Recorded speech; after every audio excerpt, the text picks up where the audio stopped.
சகுந்தலா எந்த மாதிரி சூழ்நிலை வந்தாலும் கலங்க மாட்டாங்க. லாஜிக்காக எதிர்பார்ப்பாங்க. புடி கிடைச்சதுமே வார்த்தைகளை வாளா யூஸ் பண்ணி விஷயத்தை தனக்கு சாதகமா மாத்திக்குவாங்க.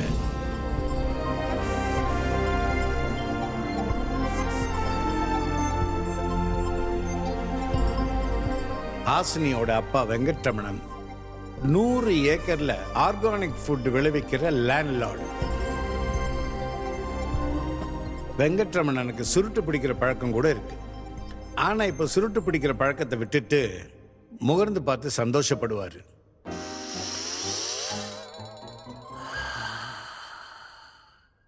ஃபேமிலின்னா பிரச்சனை இல்லாம இருக்காதுல்ல. அப்படி வரும்போதெல்லாம் ஹோம் தியேட்டருக்குள்ள போயிட்டு கதவை பூட்டிட்டு தனியா உட்கார்ந்துருப்பாரு. இப்போ ஒரு பிரச்சனை வந்திருக்கு. அந்த பிரச்சனையை சமாளிக்கிறதுக்கு மனைவி சகுந்தலாவும் உள்ள வந்திருக்காங்க.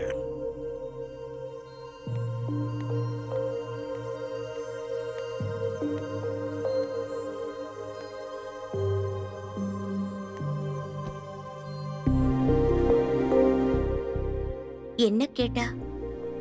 நல்லா படிக்கிற, காலேஜுக்கு அனுப்புங்கன்னு தானே கேட்டா? அதான் வேணாம். உங்களுக்கு உதவியா இருப்பேன்னு சொல்றாள்ல. அவசியம் இல்ல. அவளோட உதவி எனக்கு தேவையே இல்ல. இதோ இப்படியே இருந்தா போதும், வேற எதுவும் வேணாம். அவ கேட்டதுல எனக்கு எதுவும் தப்பா தோணலைங்க. ஆனா எனக்கு தோணுது. குழந்தைங்களை படிக்க சொன்னா வேண்டான்னு பிடிவாதமா இருப்பாங்க. ஆனா நான் படிக்கிறேன்னு கேட்டா எப்படியாவது படிக்க வைக்கணுமே தவிர நீங்க வேண்டான்னு பிடிவாதமா இருக்கீங்களே. நீங்க சரியான பைத்தியங்க. ஆமா, நான் பைத்தியம்தான். அவன்னா எனக்கு பைத்தியம்தான். அவளை தோள் மேல தூக்கி வளர்த்துருக்கோம்ல, அதனாலதான்.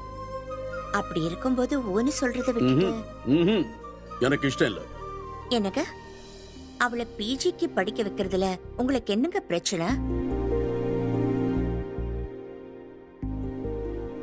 அது அதோட நிக்காது. ஃப்ரெண்ட்ஸ், பார்ட்டி, பப்பு, அங்க யாராவது ஒரு பையனை பார்த்து லவ் பண்ணிட்டா அவன் இல்லாம என்னால இருக்க முடியாது. வாழ்வோ சாவோ அவன் கூட தான்.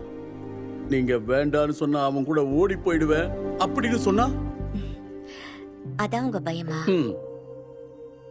பாருங்க, நான் சோறூட்டி வளர்ந்த குழந்தை, உங்க தோள் மேல வளர்ந்த குழந்தை, நம்ம பாசத்துல வளர்ந்த குழந்தைங்க. அவ அவசரப்பட்டு தப்பு பண்ண மாட்டா. இந்த உலகத்தை பாக்குற வரைக்கும் தான் அவ குழந்தை. இந்த உலகத்தை பார்த்துட்டானா அவ குழந்தை இல்ல. என்ன நம்புங்க, நான் சொல்றத கேளுங்க. தேவையில்லாத பயத்துல நீங்களும் கஷ்டப்படாதீங்க, அவளையும் கஷ்டப்படுத்தாதீங்க. அவ யாரையும் லவ் பண்ண மாட்டான்னு உன்னால உறுதியா சொல்ல முடியுமா? உறுதியா சொல்ற. எனக்கு அவன் மேல நம்பிக்கை இருக்கு. அந்த நம்பிக்கையை அவ காப்பாத்துவா. அப்போ நீ கேரண்டி? ஆமா, நான் தான் கேரண்டி. சரி, உன் இஷ்டம். அத நீங்களே சொல்லுங்க, சந்தோஷப்படுவா. சரி, வா.